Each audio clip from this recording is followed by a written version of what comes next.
Pendekar Legenda Sembilan Langit. Bab 34. Amarah Naga Kristal. Ruang kristal bergetar hebat.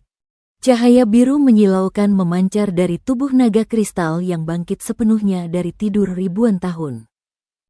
Sisik-sisiknya berkilau seperti permata, setiap gerakannya menghasilkan gelombang energi dingin yang membuat udara menusuk tulang. Arya, Sari, Raga, dan yang lain berdiri terpaku di hadapan kekuatan itu. Bahkan Guru Kelam pun tampak tegang, keringat dingin membasahi pelipisnya. Ini bukan sekadar naga biasa, gumam Guru Kelam. Ia makhluk pelindung pedang naga, dan amarahnya bisa menghancurkan seluruh pegunungan. Jenderal Bayangan berdiri angkuh di sisi lain ruangan. Bayangan hitam mengelilingi tubuhnya, matanya merah menyala. Hahaha, inilah kesempatan sempurna. Saat naga ini mengamuk, aku akan merebut pedang naga dari altar. Arya maju selangkah. Tidak. Pedang itu milik pewaris sejati Maharaja Kinara. Kau tidak berhak menyentuhnya. Jenderal Bayangan tersenyum sinis. Dan kau pikir keturunan lemah sepertimu mampu menghentikanku? Naga kristal meraung. Suaranya bergema hingga ke dinding gua. Kristal-kristal di sekitarnya retak, beberapa bahkan runtuh menjadi serpihan tajam. Dari mulut naga, bola cahaya biru mulai terbentuk, energi es purba siap dilepaskan. Arya, hati-hati, teriak Sari. Tanpa ragu, Arya memanggil kekuatan esensi hijau. Akar-akar tebal muncul dari lantai kristal, membentuk perisai alami.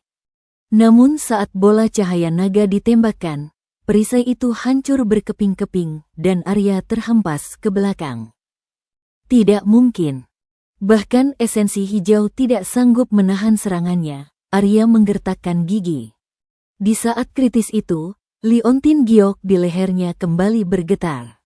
Suara lembut ibunya, Dewi Kinara, terdengar di telinga hatinya.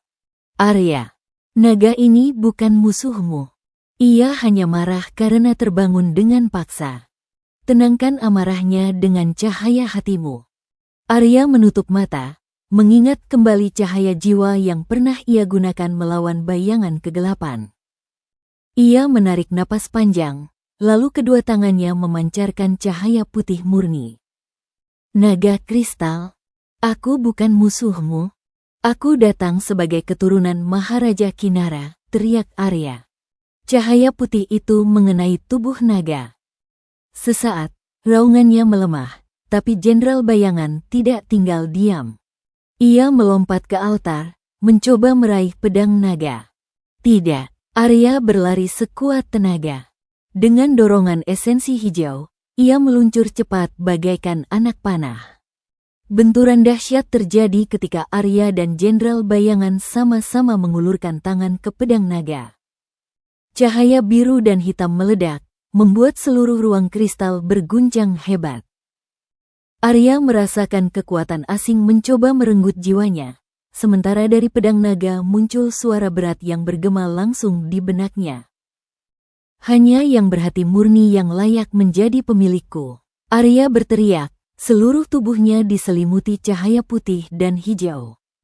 Sementara Jenderal Bayangan meraung, tubuhnya tertolak oleh energi pedang naga.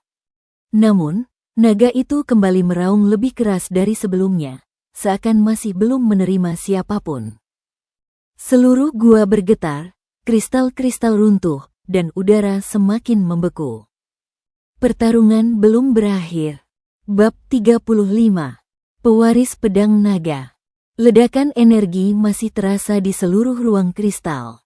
Pedang naga yang terbaring di altar kini memancarkan cahaya biru yang semakin terang, seakan hidup kembali setelah ribuan tahun. Arya berdiri di hadapan pedang itu, tubuhnya gemetar karena menahan arus kekuatan yang luar biasa.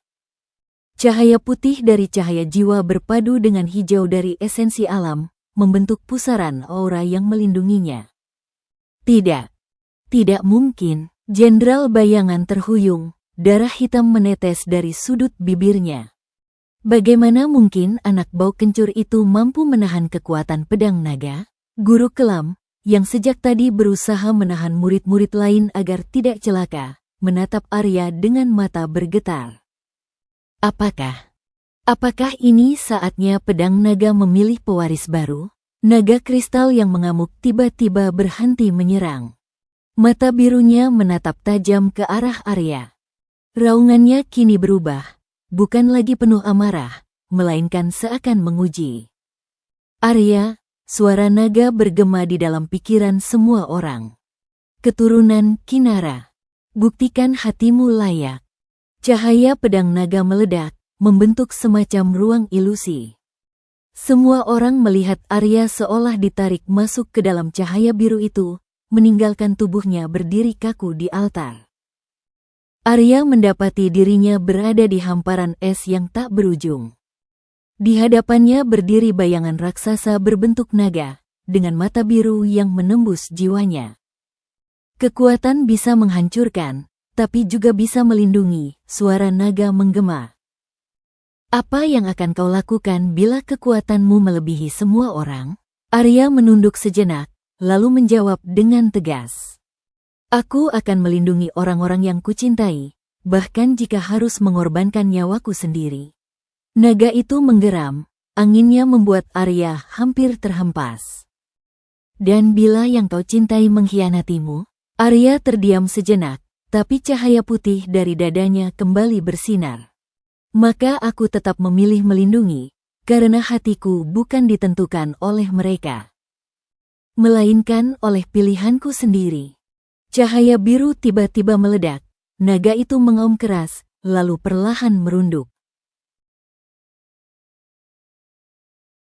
Kau layak menjadi pewaris pedang naga. Tubuh Arya bergetar hebat, lalu matanya terbuka. Tangan kanannya kini menggenggam pedang naga yang berkilau biru, aura dinginnya menyelimuti seluruh gua. Semua orang terdiam. Bahkan naga kristal menundukkan kepalanya di hadapan Arya, mengakui sang pewaris baru. Tidak. Jenderal Bayangan berteriak murka. Bayangan hitamnya membesar, memenuhi setengah ruangan. Aku tidak akan menerima ini. Pedang itu seharusnya menjadi milikku. Arya menatapnya dengan mata bercahaya biru. Selama aku berdiri di sini, kau tidak akan menyentuhnya. Pertarungan baru pun dimulai. Kali ini, bukan hanya sekadar membela diri, Arya bertarung sebagai pewaris pedang naga. Bersambung.